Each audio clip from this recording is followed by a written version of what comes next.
Ikeja Electric announces 8-week blackout in Lagos. Some areas in Lagos State will experience 8 weeks of power outage as Ikeja Electric announces a planned reconductoring of 132 kilovolt lines. The reconducting will be embarked upon by the Transmission Company of Nigeria, TCN, which is aimed at expanding the wheeling capacity across the Ikeja Electric network. Now, Chief Technical Officer of the Electricity Distribution Company, Olajide Kumakpai, said the project will begin on the 11th of October. The areas to be affected include Oregun, Police Training College, Obakran, Okeira, Ogba, Magodo, Anifowoshe, and Omole Phase 1. Also, maximum demand customers such as the Ikeja City Mall, the Police College, the Lagos State University Teaching Hospital, and the Ikeja High Court will be affected by this project. The Chief Technical Officer also disclosed that the TCN will also move to the Alimosho and Agege axis in the next stage. Now, the implication of this is that from 8 a.m. to 6 p.m. every day, the substations controlling these areas will be switched off, which will affect the feeders connected to them. Like I mentioned earlier, this project will begin on the 11th of October, and it is aimed at increasing the capacity of the transmission lines to wheel more power from the generation companies, because some of the 132 kV lines installed over 50 years ago have become obsolete and degraded due to time and usage. Like we used to say back then in school, wear and tear has happened to them. Gentlemen. It's good. It's what we've all been talking about, that when the government of former President Jonathan sold, then I think it was called NEPA, to the various discos, it was like they didn't take into consideration the fact that the infrastructures needed to be, removed and all that.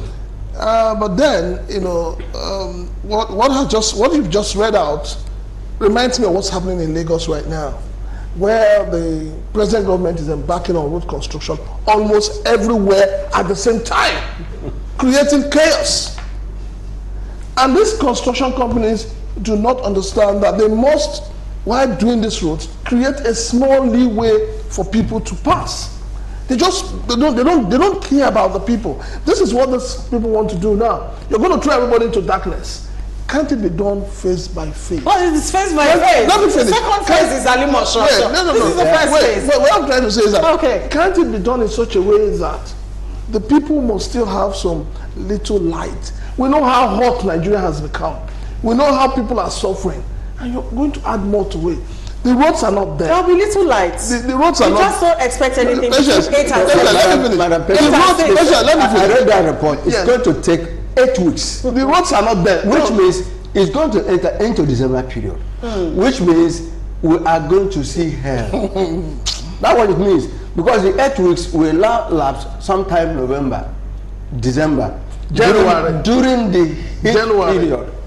What Prince is saying, why haven't they taken this this step by now? Of course, anyway, it's good they've informed us so that we'll be aware. It's good they think they informed us. What if they didn't inform us? But the argument is, well, just like construction of roads, you don't see a way to pass. You don't see even, there's nothing to navigate. Where to navigate? All right. So in doing this properly, so that Nigerians are not put into too much difficulty, what would you propose? What would have been a better? It should have been a gradual process. How? What is now? Alimosho first, then Agege. From there, you go to other areas. Well, isn't that what we're doing here? It's 8 weeks. 8 weeks, and it's going to look. At times when we talk about the issue in Nigeria, people don't. We know these people that we are going to suffer it. We are going to suffer it. There's nothing wrong, because when they did it in my area, that Abawele, I know what you suffered. I know what you suffered, but no, now we are enjoying the life. What we are exactly saying, my point. Yeah, what we are saying. Exactly is my point. I mean, no pain, no gain. Yes. Isn't that what they say? Yes. Have we not been in pain all this while? Most homes in Nigeria provide life for themselves. So what are we really talking about? Okay, so then what is different about this? Let's just The go on difference- providing. the difference and after about- this period, perhaps The difference perhaps about- better light. The difference about it is that at the end of the day, the ordinary masses will still pay more. more. It boils down to That that. reminds me, I wanted to ask you, Madam P. NEPA, have they increased their prepaid tariff? The thing runs like It's like, I bought one. It's here. I bought one. Even the woman that sold it to me, I complained. She said she just sent it to me. She never knew that it has been the tariff has increased. I said, I sent money to you last time. You gave me almost 40 something units. But now I gave you the same amount of money I gave you, and it is lower. What happened? It was there. She see that day. I don't know what happened. So what I say is this now. We know that Nigeria have been in pains. nothing works in Nigeria. But I thought on him, but they would have now said, look, I love the advanced information they've given us. But that does not mean that they shouldn't have done what they're supposed to do on time. No, but you see, this is where I'm getting confused with this whole setup of selling NEPA to disclose. And I had thought that we were coming to a state where it would be like the telecoms. You can decide which of them to follow. As long as you are in Lagos, I think there are about 2 of them in Lagos. You can decide whether it is Ikeja Disco or what do they call that? We thought that now. They call Disco or whatever. But now you are Who are the beneficiaries of those discos? You are forced those to follow discos were one. sold to who? We are forced to follow one. Prince, answer me this question. The discos were sold They are to sold who? to cronies of some people in government. Let's put it the way it is. It's as simple as ABCD. Nothing has ever been sold because don't forget, these assets are not assets of an individual. These are our collective wealth. They are collective assets, which our parents before our parents suffered, paid taxes to build. And somebody wakes up from sleep one day and sells it to people who have turned it into their own personal business and ripping off the Nigerian people. And everybody is keeping quiet and smiling. We must realize as Nigerians that power belongs to the people. And I can assure you, very soon, the people will take back power. One day. Very, very soon.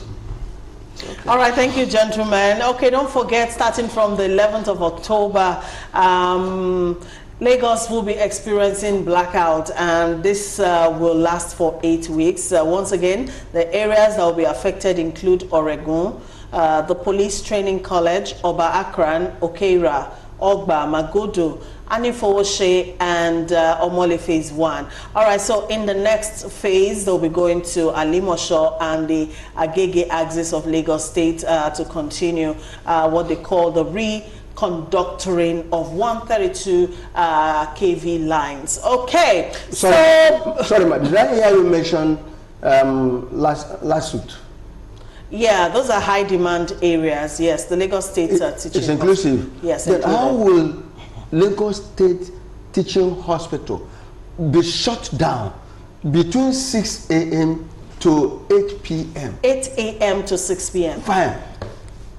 Government hospital, including the High Court, including the police. You say you are in Nigeria. How on earth, where on earth have you heard that? Well, the truth is, Mazi, the cables, they are obsolete. We all know the infrastructure. Are the people going to be compensated? Hold on. We all know the infrastructure these people are running on. They are actually old, over 50 years old. I know. At some point, this needs to be done. Patience, I have a question to ask. This needs to be done. At the end of the day. What do you propose? Wait, let me ask you a question. At the end of the day, I'm just asking. What is alternative? You need to shut it down? I'm just asking. From 8 a.m. to 6 p.m. At the end of the every day for 8 weeks. Then what will be the fate of the patients there? I've been to that place, so. Mazi, I've been to that place, and I can tell my story, my experience. Mazi, you're going too far. So now you want to tell us, you want to tell the whole world that a whole teaching hospital, government teaching hospital, there will be no power supply in that particular area, sensitive areas, between 8 a.m. to 6 p.m. We are in Nigeria. Patience, I have a question to ask, even though you're not in the right position to answer. Thank you for mentioning that. Yeah, but the question is simple. At the end of the day, will the consumers be compensated?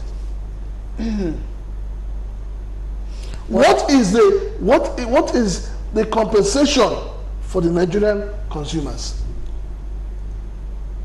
Because they will not. Because at the end of the day, if care is not taken, those who are on fixed or but I read it yesterday, and what came from that was the teaching hospital, the police college, and the High Court. The High Court. Those are high demand and areas. that question, nobody has answered me. That what will be the fate of the teaching hospital? Okay, I don't know. I'm not in the right position to answer all these questions, but I do know that this is what is going to happen in the next 8 weeks in Lagos State. All right. So, bottom line, if your generator is not working, call the repairer. Come and service your generator now. In fact, it won't be a bad idea if you have like a backup. Because eight weeks is a long time, but this needs to be done. That is my own take. This needs to be done, and it has to be done sometime. Of course, so, yes, we agree. Something needs to be done urgently. But what is the alternative? Well, you're generating set. That is your alternative for now.